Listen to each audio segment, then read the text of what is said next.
How to set up a marine reef aquarium. Setting up a marine reef aquarium may seem like a daunting task, but is fairly easily achievable provided you follow a few steps. Steps 1. Select the area of the house where you want the tank to be. Put the tank in an area of the house which isn't drafty, near a radiator, near a window, in direct sunlight, or near other sources of fluctuating temperatures, for example kitchen areas. Also avoid areas which can get overly hot or very cold. Don't put it in a very busy area, but make sure you can see it enough to enjoy it. 2. Buy the largest aquarium that will fit in your space, or the largest aquarium your budget will allow. Larger aquariums provide a much more stable environment, because the water chemistry will be easier to maintain over time. 3. Choose between acrylic or glass. Acrylic will scratch easily but is easier to drill and is much lighter. You can buy a tank pre-drilled, or if you are handy do it yourself, using a diamond bit hole saw. Some fish shops and glass stores will also provide this service. A tank with an internal overflow is a big plus. These are often sold as reef ready. It is better to choose a tank that is not too deep, e.g. 24 to 30, so you can reach the bottom easily. A tank that is wider will provide a better depth of view for a more natural look as well as have better light penetration. A second smaller tank, a sump, is placed under the reef-ready aquarium and will hold all the equipment out of sight. A sump is not a need per se, but it is nice to be able to hide equipment in as well as increasing the overall water volume in your system. 4. Choose your lighting. Metal halide lamps provide the best lighting for most of the corals commonly kept. Other forms of lighting are also obtainable and offer varying degrees of success. 250 watts bulbs will suit most common aquariums except for the deeper ones where 400W bulbs provide more light penetration. The color spectrum of the bulbs, expressed in color temperature in kelvins, is a matter of personal preference. Bulbs between 10,000 Kelvin and 20,000 Kelvin are the most popular, and the higher the Kelvin rating the bluer the color. Some claim coral growth is affected by the color, but corals grow fast and successfully on either end of the spectrum. One halide bulb for every 2 to 3 feet, 0.6 to 0.9 m, of tank length is usually recommended.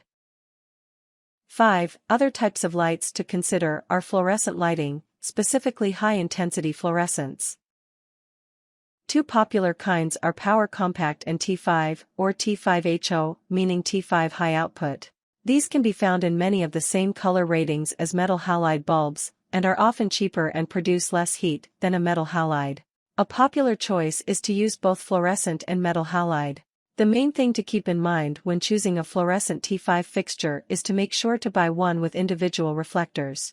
While the lights do put out a fair amount of light with regular parabolic reflectors, they become amazingly bright using individual reflectors. Many people choose to use a single color of metal halide, like 10,000 K, and will use a few blue, or actinic, fluorescents to make the color more pleasing. 6. Set up the filtration. On a smaller tank, less than 40 gallons, regular weekly water changes can be used in place of a skimmer.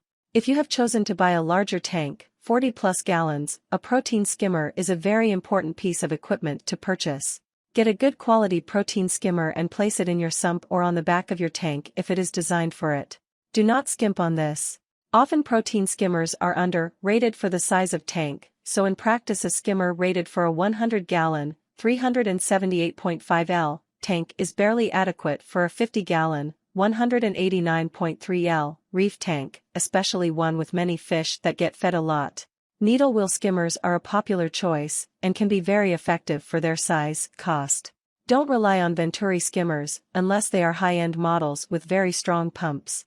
Don't bother buying canister filters, often used on freshwater aquariums. Not only are they fairly useless in a marine aquarium environment, they can cause a buildup of nitrates on their internal media that can negatively affect the aquarium. That being said, a canister filter can be used for carbon or other chemical media, provided it is cleaned on a regular basis.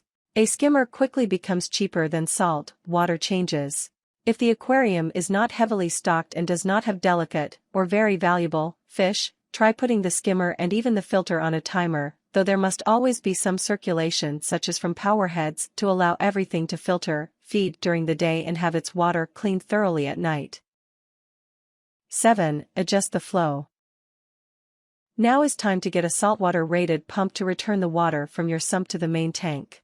Additional powerhead pumps in the tank or external pumps should be installed to provide additional vigorous turbulent flow to otherwise stagnant areas, which is crucial to the survival of your future corals. 8. Place a heaters in your sump or the rear chambers of your tank. 9. Consider using an aquarium chiller. The high-intensity lighting used in reef aquariums adds a surprising amount of heat to the aquarium, making it harder to keep a reef aquarium cool enough. Although heat issues are not as much of a problem in cooler countries like Canada, you'd be surprised just how much the heat can creep up on a warm day in your tank. The point is to try to keep the temperature variation minimal. The less your temp varies throughout the day and night, the more stable your marine environment will be. 10. Fill the tank with tap water partially to test for leaks. Run all your pumps. Turn the sump pump off to see how much water drains into it. Use a piece of tape to mark your maximum water line. That is the maximum amount of water that can be in your sump before it overflows. You can also put a piece of tape down for the minimum fill line, which is the minimum amount of water required in your sump to get the pump to work and not blow air into your display. Run the water level somewhere between those two lines. The chamber housing your pump is usually the one in which you will notice a drop in the water level due to evaporation. There are auto top-off kits available to top your water off daily with fresh dechlorinated water, no salt. Alternatively, you can top off manually by marking where you want your water level to be and then keeping it full to that line with fresh dechlorinated water, preferably RO/DI. 11. Prepare enough artificial seawater for the volume needed. Use only a good aquarium sea salt brand and purified water with a reverse osmosis or R0 DeIonization filter. Another option is to fill the tank with RO/DI water and then add the salt. The importance of RO/DI system cannot be understated. Tap water can be used, but your aquarium is then at the mercy of whatever harmful chemicals may be in it. A good RO/DI system is not too expensive and should be considered a necessity. A 100-gallon, 378.5 L per day model is a good choice, because you won't have to wait too long to make purified water, which is a nice convenience. If your tank is smaller, you can purchase bottled RO water at your local store. Use of distilled water is not recommended as most distillation units use copper pipes. Copper is toxic to most invertebrates, including corals, decorative shrimp, etc. 12. Once you mix your saltwater and fill your aquarium, turn on all your pumps and let the water rest for a day. It takes a little time for your salt to dissolve and your water chemistry to stabilize, and the action of the pumps will drive out excess carbon dioxide, which initially causes a low pH. You can add sand if you choose to, either before adding your water, if it is not a live bed, or after. If it is a live sand bed, add it after you have mixed your saltwater in the tank. Leave the skimmer off until the sand settles. A sand depth of 4 to 5 is recommended for maximal detritus biological processing. At this depth only seasoned hobbyists, as at 4 to 5 inches many nasty things can grow as well. Research aerobic and anaerobic sand beds for reef tanks. Some folks prefer the look of the sand bed, but don't want the possible old tank syndrome that can come with having a deep sand bed. Old tank syndrome happens when the sand bed has accumulated more detritus than it can handle and may result in a tank crash if pockets of toxic H2S are stirred up in the bed. A 1-2 sand bed can also be used as long as the detritus is vacuumed out on a regular basis. This is actually the preferred depth, especially for beginners. 13. Another way to go is not to add sand at all. This is called bare bottom.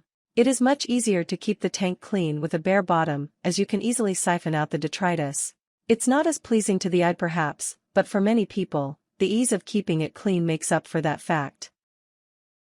14. Add live rock and arrange to your liking, approximately 20% of your volume. The rock can be placed on an aragonite sand bed, or alternatively you can add the rock prior to the sand. Live rock can be obtained online, from other hobbyists or at your local marine aquarium store. 15. Let the tank cycle.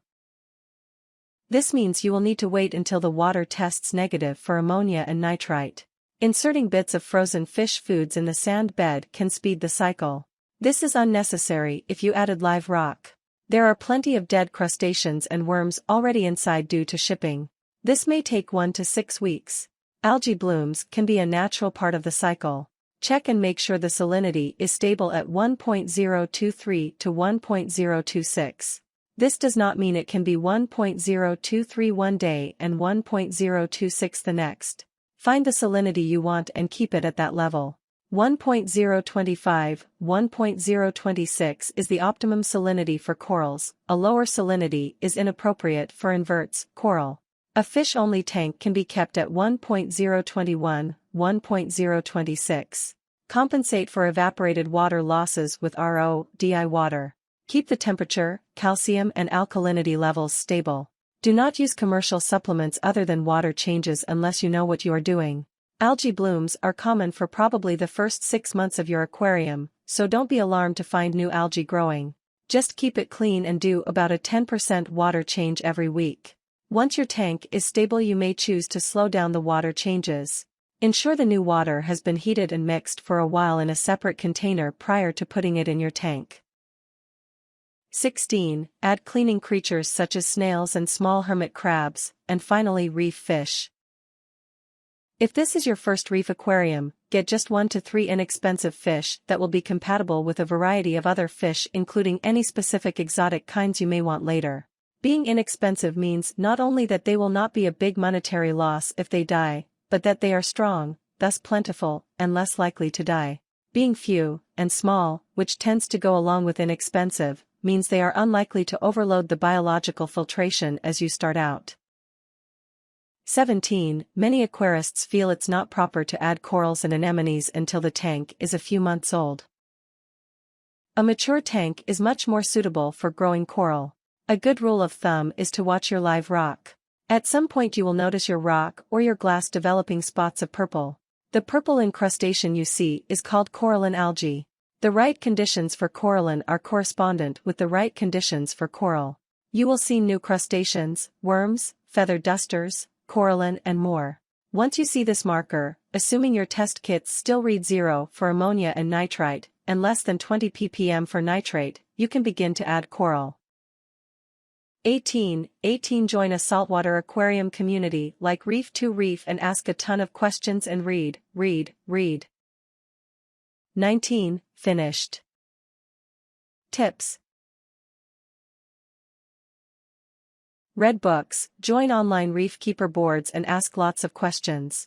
Buying a refractometer and quality test kits is a good investment. Pump volumes vary per the amount of head space, vertical distance, a pump has to overcome. Check the pump specifications for what the pressure is for the amount of vertical lift will be required. Horizontal distance is not factored as it has minimal impact unless you're going a long distance, 10 or more. Invest in a refractometer for measuring your salinity accurately. It is a minimal expense, around $30, and is much easier and more accurate than liquid tests or old-school hydrometers. Warnings. Long-term commitment required. Some fish will live more than 20 years with good care. Many corals will outlive their owners.